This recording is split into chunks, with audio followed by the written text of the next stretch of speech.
Or The Hangover. I mean, that happened by Family Guy. It like made you like legit. Do you think you have more energy now? What? Welcome to Lightweights Podcast. My name's Joe. Today's guest, the iconic, the legendary Carrot Top. The best way to get crime babies off airplanes, just ship them. That's the best way. Just ship them. 1-800-CALLATT. It's that easy. Save big bucks on every call. I used to have a cowboy boot with a kickstand so you can fall down when you're drunk. How'd you get to the trap door? I found this saw with glasses on it. Oh, that's my seesaw. Oh my God! We got to do the podcast in the backstage green room where he does his residency in Vegas. Was there anyone in the crowd tonight? There was a whole bunch of people in the crowd. Sorry. What do you mean? Like celebrity people. I mean, that's horrible to say. All those people that were out there. So if you're new, make sure to hit the subscribe button, leave a comment down below who else you want to see, and give this video a like. What are you doing in town? I'm like, oh, I'm doing a show. And they said, oh, like a phone show? And I said, yes, a phone show. We're going to be doing dialing exercises. Without further ado, Carrot Top. Do you have a favorite item in here? Yeah, the thing from South Park or Family Guy. Probably because it was impossible to get. How so? Because they don't give you the cell. And I kept saying, well. Oh, that's the real cell. Yeah. Yeah. And I said, well, I'm in it. Can I not have? They said, no, we don't give it to you. And then they gave it to me. Sweet. That's about how many claps I got in the show tonight. That's not true. I heard it. No, they were good tonight. It's fun. Every night's fun. That's what makes this job fun. Because every night's different. Like you go to the same room, but it's a different vibe and a different energy. Do you still have that crowd rush high now? Yeah, for sure. Yeah. I mean, you brought it down a little bit. No, I do. No, yeah, it's hard to come down from a show like immediately. Yeah. And you still think, I'm always thinking about what did good or what did bad or what not bad, but how I could fix things. That's the worst part about it, the job. Because even if you have the best, you're driving home and you're like, I said that wrong or I should have done it this way. Do you still rate your performances as you finish them? Oh yeah. Well, I mean, I to a degree. I mean, we have a post meeting, and we kind of we all know it was a great show. Or we say, "Yeah, man, you I like how you changed. We had a lot of changes tonight, so it was fun to kind of get ready for the change because it was new. Mm-hmm. Like a joke about the debate. It was brand new. It just happened, or a topical thing or some, I do a thing about people backing their cars in. It's a whole new bit, and it's really been funny. But it's taken a while to get it down to the beats, because there's a video behind, or a picture behind me too, which makes it, kind of drives it home. And it's so stupid. I mean, how many people back there, have parked there and they back in, and people I said, it's you people that are unless you're robbing a bank, just park your car. And then we made this video of a tarmac with all the planes, and there's one backed in, and they're all forward but one, and it's just the image is hilarious because people it just drives it home. Like, is this next? Like, you're captain, we're just gonna back this thing in. It's just so dumb. Do you have a favorite part of the life of a joke? Is it creating it? Yeah, creating a new joke and seeing it from birth to mirth and happening and the writing of it. It's just like that parking one. I just thought of it a week ago, and it's already kind of coming its own. Yeah, it's a big payoff in a sense, like probably for a musician, a song, if they write this song and it's nothing, and then it turns into their biggest hit they do in the show. It's a very probably overwhelming joy for a musician, just like a joke for a comic. So similar with musicians, obviously they have to retire songs at some point because they have new albums, they have to kill time on the set. When do you really put a joke aside? Never. They stay forever now. Yeah. Same ones. Now from people day always one. ask me, "Did your show?" I said, "Yeah, I'm still doing Nixon jokes." No, it always changes. So, there's a shelf life, unless it's something that's kind of just. I have so many things that aren't in the show anymore. And I go back and I see a clip of me doing something. I'm like, oh man, I should bring that back. And I'm like, well, I can't because you got to grow and go forward. You can't go. But I used to do a thing in the show. It was called Carrot Classics, and it was like a whole throwback. And the crowd loved it because it was, and I loved doing it because it's been years since I've done the material. So it was fun to go back and kind of say, remember this one, the plate for bulimics or whatever. And I was like, wow, this is, all the old stuff when I started. But yeah, it's always fun writing a new joke and seeing it kill, and you're like, man. And then you have the ones that you work on, they never kill, and you're like, it's time not to try that again. Just take it out. Like, I tried everything.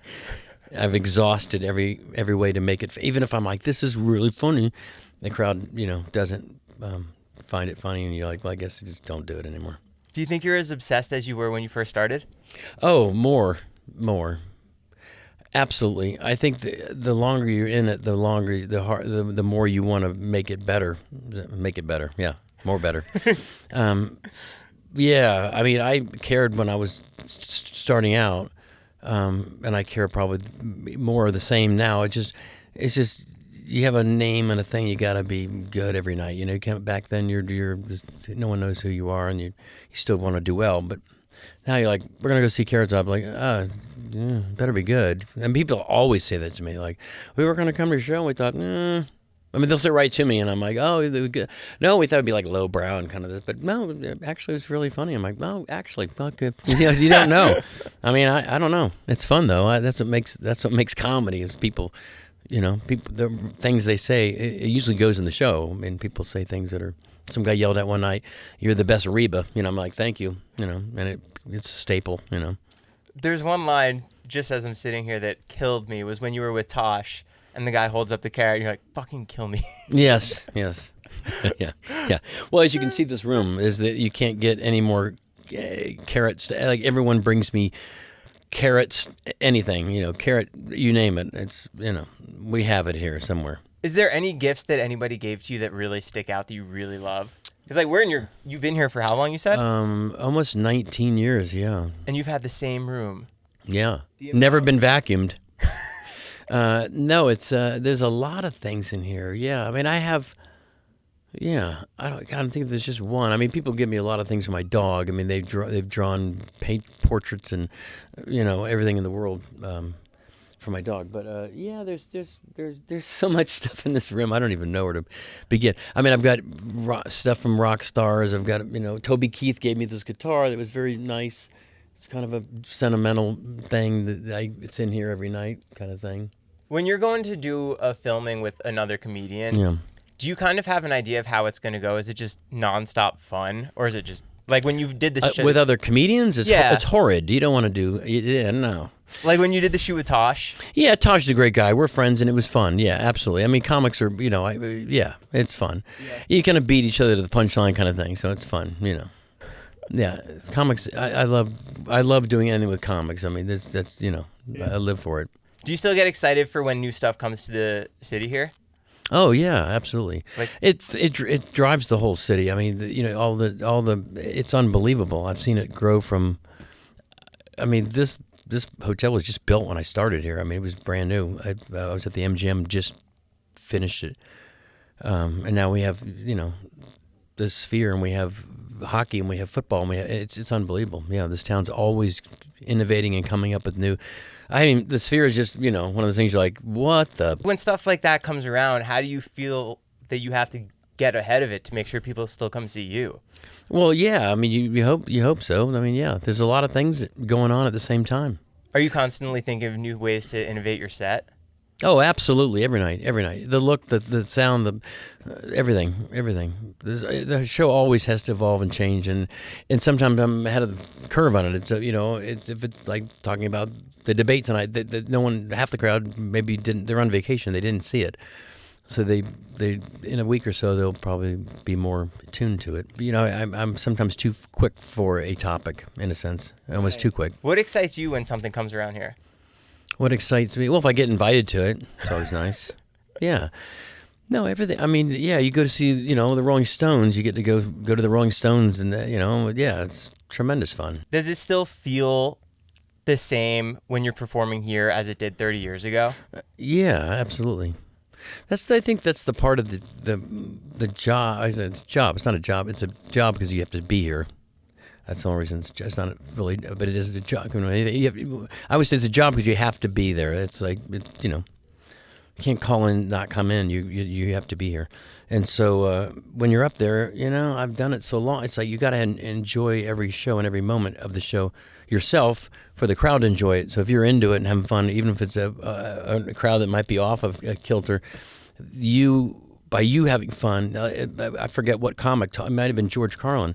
It was George Carlin. He said, I had said something about it, and I just said it in an offhand way.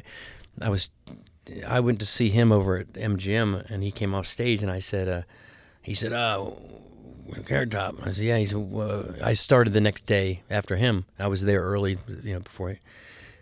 And he said, you start tomorrow, huh? And I said, yeah. And he says, how many shows do you do? And I said, well, I do, one a night, but on Saturday we do 2. And he said, why do you do 2? And I made a joke. I said, because my manager has a car payment. And he was like, no, seriously, why do you do 2? And I said, I don't know. If I mess up one, I have a second shot at it. And he was like, never, ever give the audience the upper hand. You do what you do, and if they dig it, they dig it. They don't, F them. And I was like, that's interesting advice, because it's kind of true. You go up there, and you have to have fun, because people can see through you if you're like walking through a show. And my show is impossible to just walk through it. It's so much going on, and there's so much music and video cues and strobe lights and all these things that I have to be on with. And I don't think I could just stand there and pretend like this is going on. You know what I mean? So then do you I've kind of built it to so I can't walk through it. Right, because your crew has to be ready for what's up next. Yeah, they can walk through it. No, the show is that's why I really honestly kind of have been doing it to make it that way.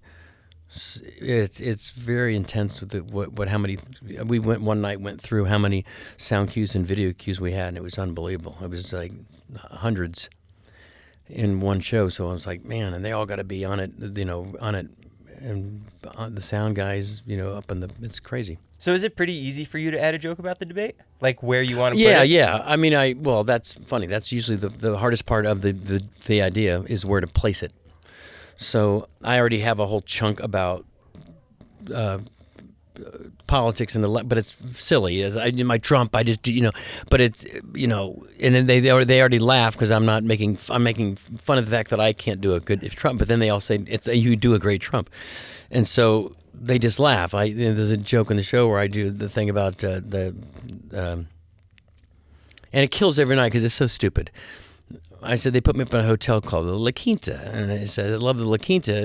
And there's a video behind me. It shows of a La Quinta hotel and a Denny's, and I said it's Spanish for behind Denny's, which is true. Every La Quinta has a Denny's.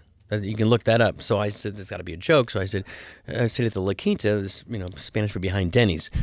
And it gets a big laugh, and I said, there's a burger under your bed, but I do it as Trump, and then they all laugh, and I said, I made burgers, there were never burgers, there were hot dogs, but there were never burgers, I made burgers, I was the first guy that ever made burgers, and it's so dumb that they have to laugh, and then I said, hey, but I made hotels, there were motels, but I made hotels, and my friends my friends hate it, they'll say stop, and I said, there was go, but I made stop, and it just even makes me laugh, it's funny, because it's dumb.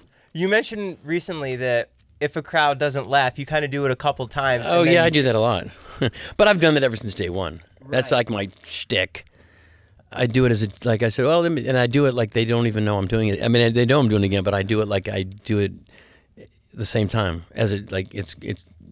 That's kind of like one of the things I'm known for, like my self-deprecating part of it. But I'll do it all the time. Do you look forward to when a crowd's a little stiff? Is that more of a challenge for you? It's more fun if they're awesome, but if they're not, you can have just as much fun with a stiff crowd, you call it. Yeah. Tonight it was just fun. This little skinny little redheaded girl in the front gave me a high five, and she hit me so hard that I was like, holy I mean, you could hear the whole, it was so loud, and I said, it's a dude. I mean, it was great. She's like, I'm not I said, she hit me like, first thing my crew says, your hand okay? I'm like, I know. It's like, wow. Yeah. Every crowd's fun, though, really, at the end of it. How do you think it varies from when you're on tour? Oh, touring crowds are completely different. I mean, they're gonna get babysitters, and they're gonna have Carrot Top shirts on, and they're gonna be waiting months and months in advance to see you, and most of them are very aware of who I am, and that's why they come. A lot of Vegas. I am lucky. I have a very solid fan base that's followed me for almost 40 years, so I can tell people that first timers and ones that have seen the show but road shows definitely has a whole different energy and a vibe and a thing. But it's funny, we call that a road show. Like when you come off and I have a show in here that's really great, I say that was a road show. So we actually use that term. Do you bring the same crew with you on tour? No, every night I have a brand new crew. Every night? No. Yes. Same crew since day one. They go with me on the road and here. On the road and here, yeah. I don't know any of their names. They're not allowed to have eye contact with me. Yeah, they said that. And that's funny. That's funny. It's like one of the old things in show. If you see bear me out, don't look at. You're not allowed to look at him. I always say, whoever has that policy, I wouldn't want to look at them anyhow. You know what I mean? I try to gag. An inside joke when I see my crew. I said, no, eye contact. Yeah. You've had the same people for years. Yeah, from a lot of them day one. Yeah. That's so cool. Yeah, it's great. What would young Scott 30 years ago think of today? Of what you're doing today, how you're still here? Oh, goodness. We should ask him. Scott, come on out. Yeah, I don't know. I mean, it's a good question because it's definitely not something I would have thought that I would have been.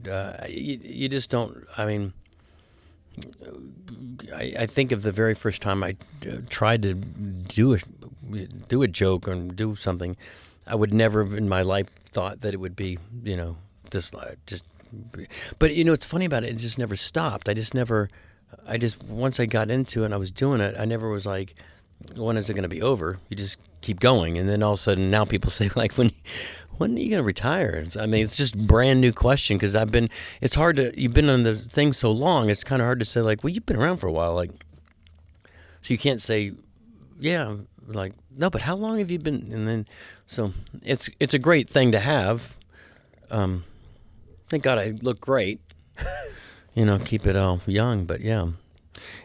I don't know what I think it's shocking, but it's a lot of hard work and a lot of dedication to the brand and the craft and the whole thing. Like I take it seriously. You can walk around this room and there's notes and piles, and I still write everything on notepads. I don't even own a computer. You're still doing the notepad? Oh yeah, everywhere you look, and I mean everywhere. I don't have one particular golden journal. I just write it. I just pick one, and I never read them. I never go back and read. I mean, once in a while, I'll go back and look through and say, "Oh, Jesus, I wrote a whole thing about that. I should fix that." But yeah, I don't. I really have never. I don't own a laptop. Not in my life. Yeah, I have an iPad, and I play music on it. I don't ever type anything on anything electronic. Would you ever do another special? Oh, I would. We're trying to do, absolutely. We're trying to do something now with they call it a documentary. Something along the lines of that, because it's kind of an interesting show, an interesting brand, and an interesting years of like a. Because there's not another Carrot. I don't know why there's not another Carrot. You know what I mean? There's always another band or another comic. You're the guy. Carrot? I don't know. There's no other Carrot Tops that we know of. So I think it'd be fun to kind of tell the story. I mean, it's being the prop guy and being, clubs that wouldn't book you because I did props. It was crazy. It was crazy. They wouldn't book me. I did props. They didn't like it.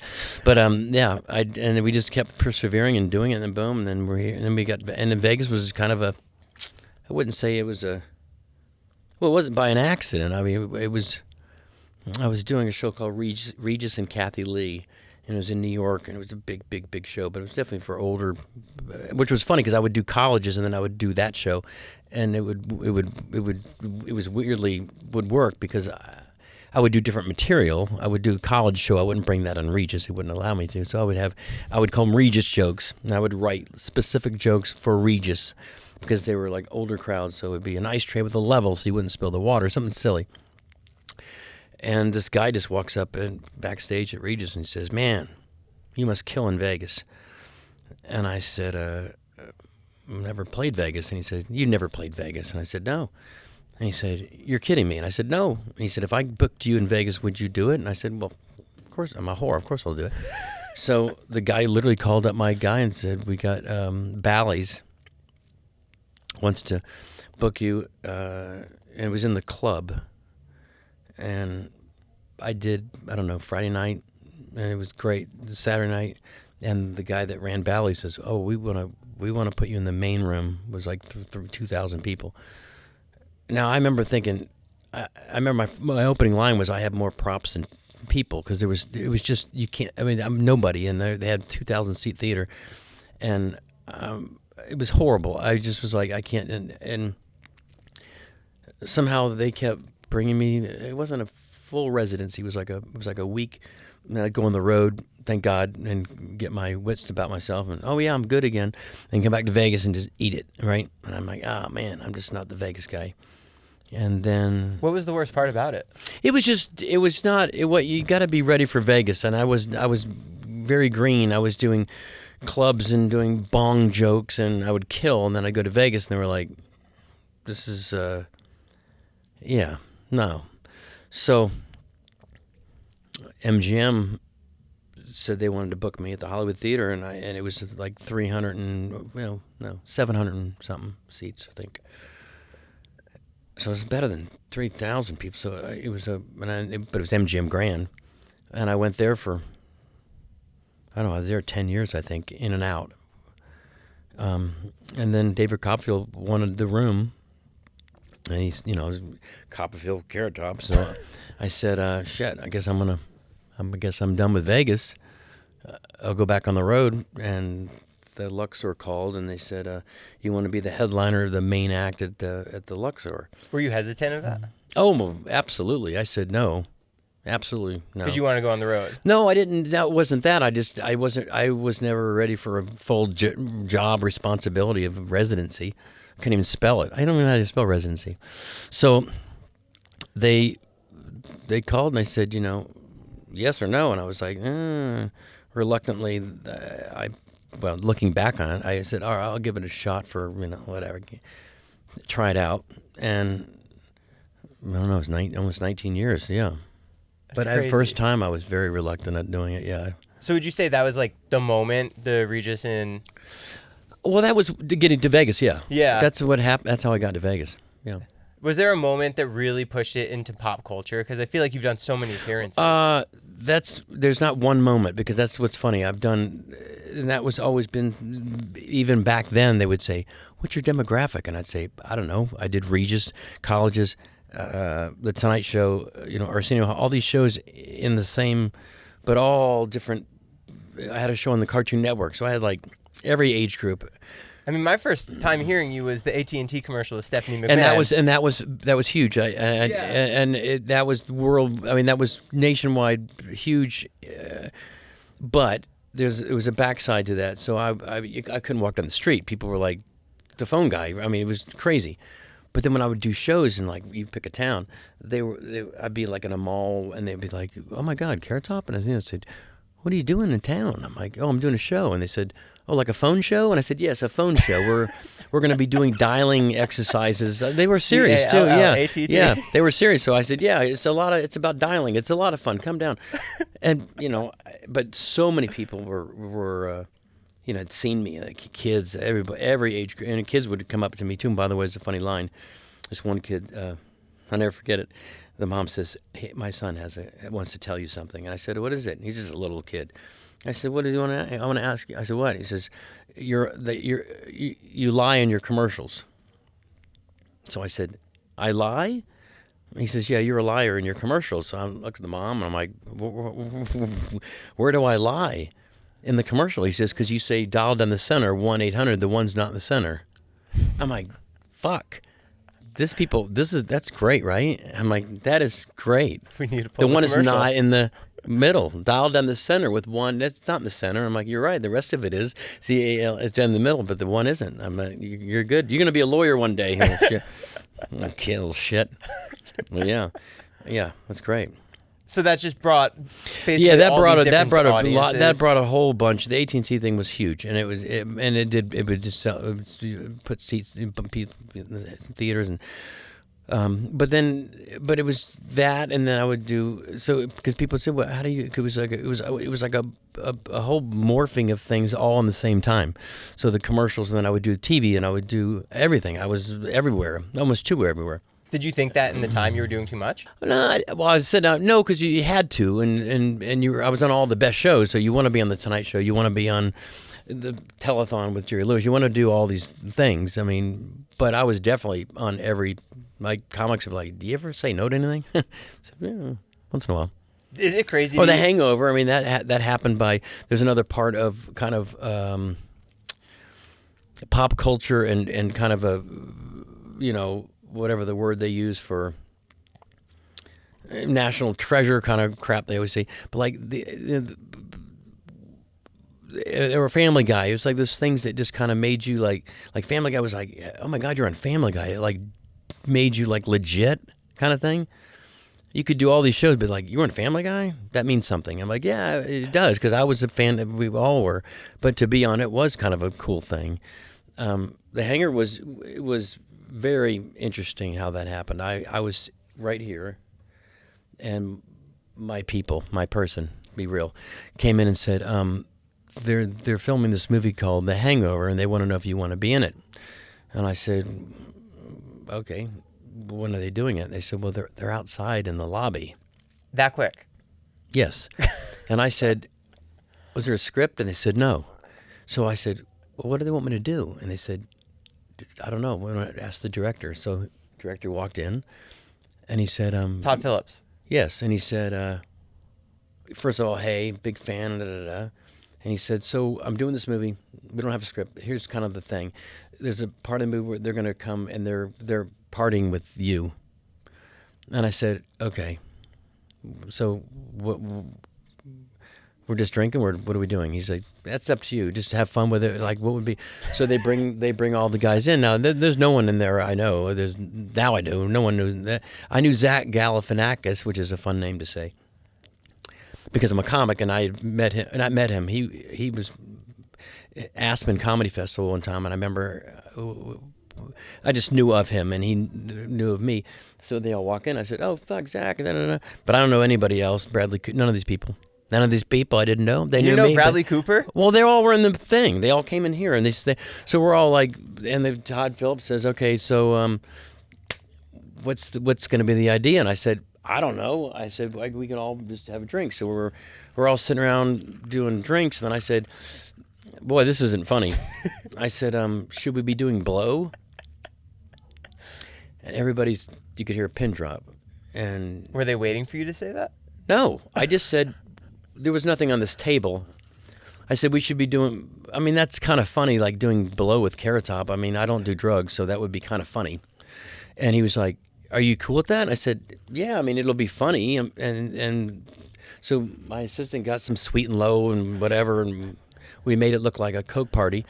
And then the director was like, holy shit, and they were just loving it. So I put a line on Zach's belly, and they ended up doing all, it just came to by just ad-libbing and coming up with what I thought it was successful, because doing Coke with me I don't do it. So people are like, and since then, like, you're like, do big Coke guy. I'm like, no, I don't do. That's what makes the movie. It's a movie. We got you Coke, Carrot Top. It's a movie, right? It's not real. Was that a big surge from people that was afterwards? huge. Oh, that was huge. My phone blew up. Dude, you're in The Hangover. And I was like, geez. I mean, it was huge. Did you go see it in theaters? Oh, absolutely. Yeah.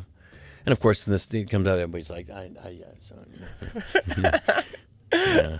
Are there any other moments like that come to mind when you think of it? Oh, God. Well, there's probably.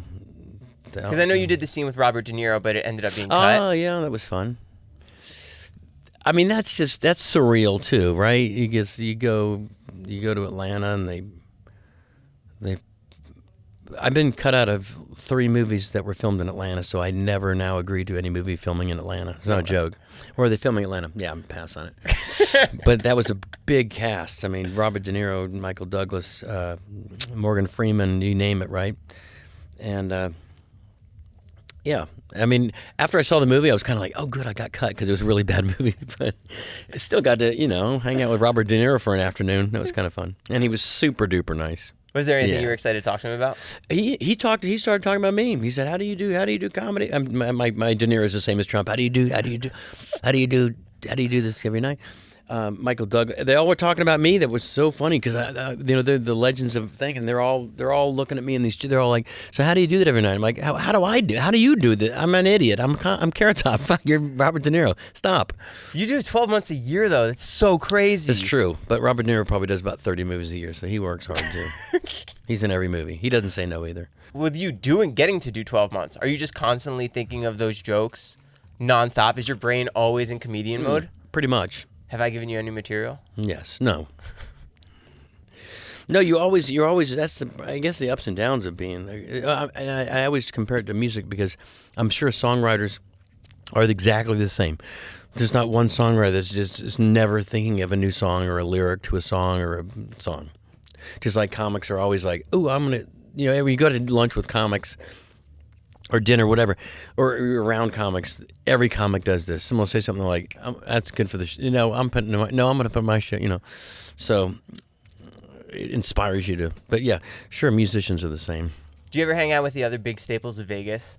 Penn and Teller. Oh yeah, I know Penn and Teller, Copperfield. I always call him David Copperstone. But we're all buddies, friends. Chris Angel, he's a good friend of mine. We just went and saw his show, and he came to mine, so I went and saw him. It was great, and he inspired me to come up with a whole bit in the show. It's great. It's a whole magic trick that inspired from him by me seeing him, and then I do it, and it's really funny, but then it's horribly not what he. So I said, if you want to see it done properly, go see Chris Angel, because I don't know what I'm doing. I'm not a magician. Have you been to the Sphere yet? No, I've not been to the Sphere. No, that's the only problem about my show too. It's like you said, it's 6 nights a week. So you get one night a week off, and it's the last thing you're probably going to do is go down to, no, I want to go see it, but there's nothing ever happening on the day that I'm off, Right. All the bands play on Friday and Saturday, so, Sunday night, it's not much going on. Outside of this room, are you a Hollywood memorabilia collector? No, but you know who is like to the nth power, he has everything. Who? Howie Mandel. Really? I did his podcast, and it's like in this airplane hangar out by the airport in L.A., Burbank, and I pull up, and I've known Howie for thousands of years. He's one of the best guys. I mean, literally, Howie Mandel is the sweetest, and always has been a fan of mine. So when I was a young comic, and he was like, Garrett, I was like, wow, Howie Mandel knew me. He was great. So I do this podcast, and I walk into the thing, and right when you walk in, it's just this, but real shit stuff. Like, this is all like Carrot Top crap. He's got like, I'm just like, is that the front row of the Tonight Show? And he's like, how did you know that? And I'm like, well, because I did it. It's like blue, that light blue, there's seats. And I just assumed that it. He goes, yeah. I'm like, that's crazy. Like, he goes, yeah, the light that's on us, that's from Johnny Carson's desk for 40 years. And I'm like, that light? He goes, yeah. How did you get that? He goes, they were going to throw everything away.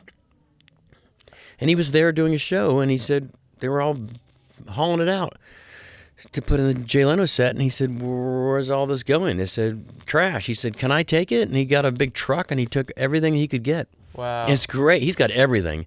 Not just the Tonight Show. He's got just great stuff. Great stuff. I really don't have, I don't really, but I love Hollywood. I mean, I lived there for a bit. It was fun. Being in movies is fun. There's an energy about movies. It's fun. You're like in a movie, And it's different with movies because with comedy and stand-up, you get an instant feedback, so you know exactly what's funny. Like even that hangar thing, I didn't know what that was going to be. It was just horribly not funny when we were shooting it.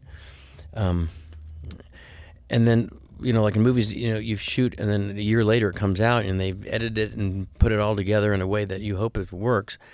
But you don't get that. You leave the set, and you're like, all right, great job. We'll see you tomorrow. I'm like, was that funny? They're like, it was good. I think we'll find out. Find out in the edit. Yeah, literally.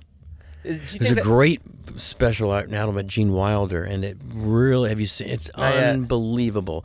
And there's one scene that makes me think of what we're just talking about.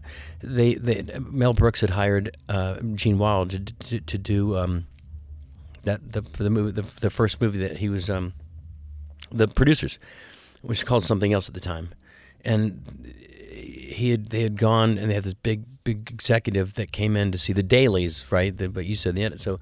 You shoot for a couple, and they have the dailies, and everybody goes in this truck, and they all watch it, and they just critique the crap out of you.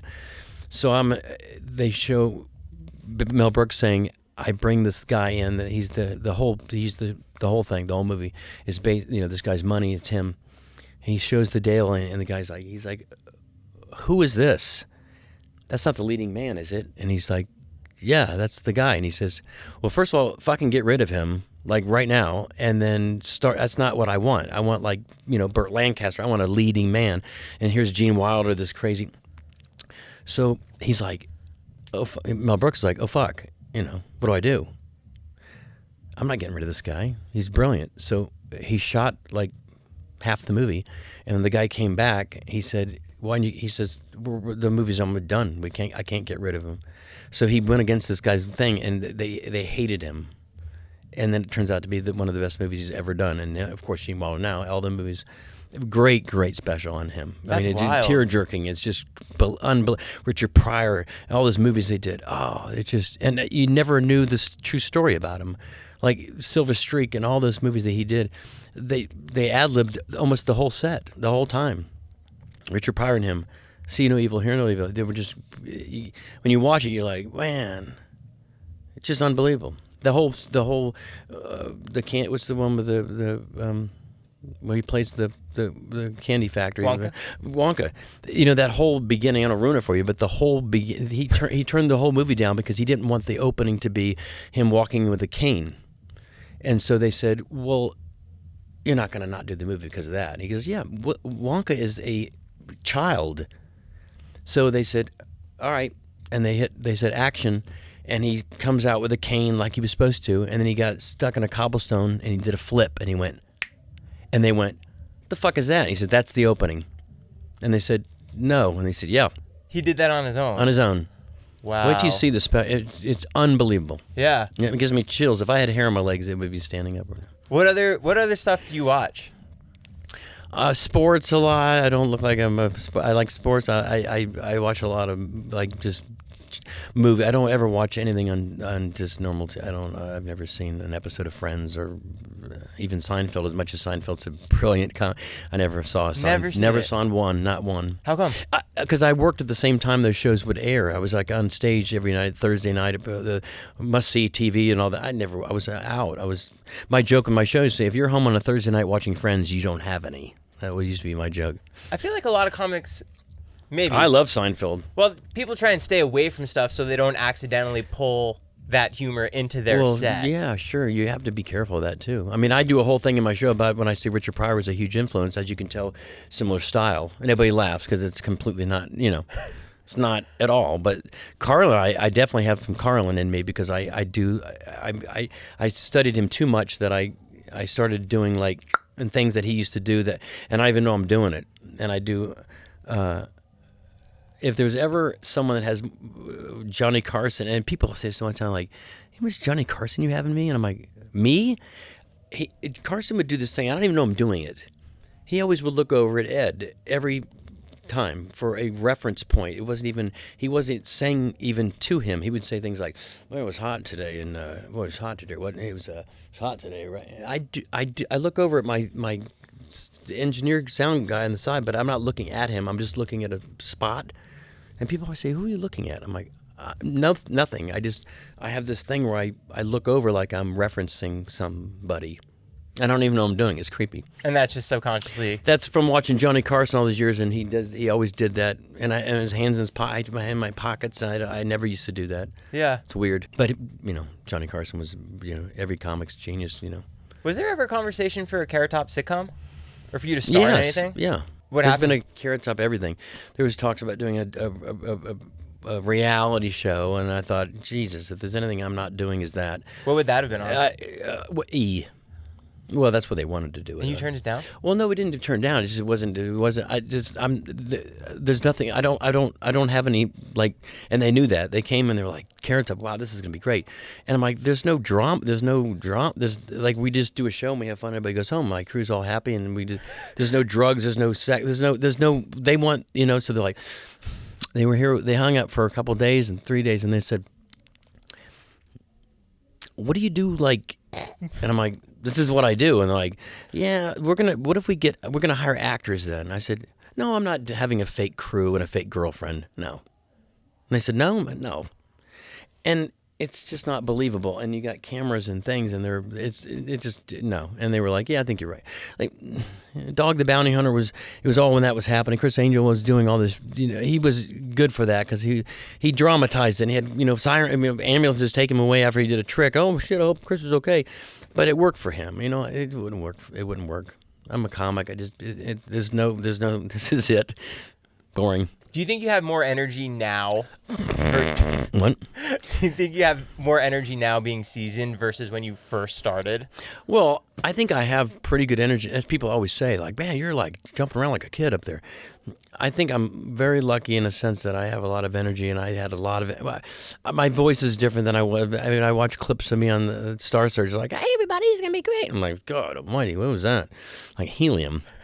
But I have the same energy. I run around and my brain is cognitive, still good. You know, I don't not remember the show, and I don't have any notes. I don't have a teleprompter. Maybe not energy, but more excitement. No, no. I think I have more excitement. I love this job, and it gets more exciting every night. You know, you come in and you hear the music, and you do a sound check, and it's fun. And you love trying out a new joke. Every night I try something, even if it's just one word or one bit. Yeah, every night. And my crew knows that. Like, what's the one tonight? I'm like, well, it'll help. Or I'll try to fix something I've been doing forever, and I just go, I've been doing that joke I think we need to fix that. And they're like, well, no, we've done it 10 years. I'm like, nah, but it needs. And then we tweaked it tonight. I'm like, see, it's better. It's a joke about logos. Baseball logos are always the same 2 letters, and I would say, can they get less creative with baseball logos? And how did Washington get Walgreens? And it shows it, and it's real. That's what makes it funny, because I'm not making it up. So it's like a, and they go, oh my God. I'm like, are they playing CVS? Like no one sees this? And then I say that's why my logo is original, because see, I drew it myself, and it's a ripoff of Aerosmith on purpose. We did it as a ripoff on purpose, because we were going to see Aerosmith, and I said we should have a Carrot Top Aerosmith shirt. So we made it, and we wore it to this shirt, and they were like, that's a great fucking shirt. And now Aerosmith wears it. The guitar player wore it one night during the show. I was like, that's pretty cool. It doesn't look anything like Aerosmith. It's exactly like even the font. It's meant to be. That's what makes it funny. And it started with Motley Crue. We had Motley Crue came to the show, so I said we should have a Carrot Crew shirt. So we made a Carrot Crew on purpose, and they were like, can we get some of these? I'm like, no. Was there anyone in the crowd tonight? There was a whole bunch of people in the crowd. Sorry. What are you talking about? Like celebrity people. I mean, that's horrible to say. All those people that were out there. No, not tonight. But I don't think we had it. We do get people that come. We have, celebrity. But we've had our share of fun. Sting, Shania Twain, or... Does that ever get in your head when people are there? I think if I was younger, it would have. Now I don't. It's weird because I would have probably been more nervous about it. Although when I was doing it back then, there were people in the crowd that I didn't know, like that one, I forget who it was, like Shania Twain said, I saw you like 10 times in Nashville. I'm like, you did? Yeah, I'm like, oh, shit. But, Queen, we had people that, that was a little kind of cool. Queen was out there. I'm like, it's kind of a surreal moment. Not Freddie. Not Freddie, but Brian and Roger. Did you ever meet Michael Jackson? That's one of my favorite people in the world that I almost met. I hate that almost. That's my. There's not that many people that I wanted to. It's weird. I was, Freddie Mercury, Michael Jackson, the Stones. In music, and Michael Jackson was definitely just, man. I to this day still do a Michael Jackson bit in the show where I dance around, and it just, yeah. When I was a kid, he was and Freddie Mercury. I never got to meet him, but Michael Jackson had come to the show at the MGM one night years ago, and he came back with like had a towel on his head. I remember people like, Michael's here, and I never formally got to say. And then he was going to come here, and we're all securities here were ready to walk me down, and they were like, he didn't make it. I'm like, and then 3 weeks later, I think he died. It was like he was out here living by my house. He lived on right by my house here, and I remember thinking, no, he does not. And they said, yeah, he does. He lives right. And I like a kid, like a fan. When I go home from work, I would drive by. Just I wonder if he's out. You never know. That's Michael Jackson's house, and then. He was passed away, but yeah. Did you know he was going to be in the crowd that night when he was there? No. No, I mean some nights I know.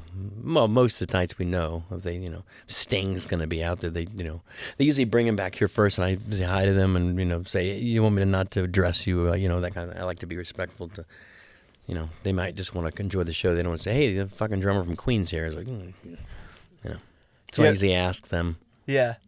And they all say, of course, Scott, of course you did.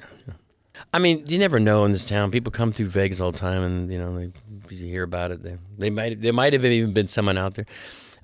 What's John Fogerty from one? I met him at a NASCAR race. I was standing there, and he was like, "You had the best show in Vegas," and I was like, "Oh, you've seen it?" He said, "My wife. How many times we didn't?" I'm like, "What? Why did you ever come?" No, I'm not going to bother you. Like I'm in show business. I'm not going to bother you. I'm like, "No, you bother me, please." John Fogerty, please come bother me. But I don't know. Celebrities are just like anybody else when you get down to it. I remember one time I did. This is a fun story because it was true. So I was doing I was presenting at a American Music Awards, and Dick Clark was the producer, and I had done. Dick Clark loved me, thank God. It was Ed McMahon, all these people. I was lucky with the older. They always liked me and invited me, and so I was going to present, and everyone is out there. You name Madonna, Jack Nicholson, every music, TV, everyone. So they said, Dick Clark says, go out there and if you do me a favor, Carrot Top, can you do me a favor? And I said, yeah, what do you need? But we're really running long. I know you're a comic. Don't ad lib. Just read off the thing. I said, okay, I will. So they said, so welcome now to present the Carrot Top. And I walked out, and there was so many people being sad, like just. Because the commercial just stopped and they were trying to get people in their seats. So the teleprompter's right there in the big thing, and I said, here to present the thing. And I said, we're having a problem getting people seated. I said, the problem is we only have one usher.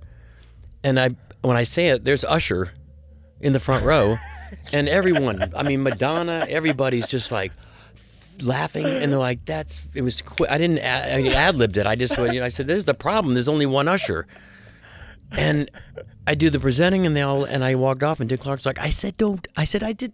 They got mad? Yeah, like kind of. He's like, I told you not to. I said it killed. I was like, no one could even ad-lib that. So I was very proud of my little ad-lib in front of real celebrities. Yeah. I was like, God, I made Madonna laugh. Oh, shit. It's crazy. The girls from Heart, sitting there laughing. I'm like, oh, this is cool. Well, Scott, thank you so much for your time. Yeah, we only did one thing we didn't talk about, and I the only question that I thought was kind of, and good. I couldn't answer. No, it was one I went. Who would be my Mount Rushmore of comics?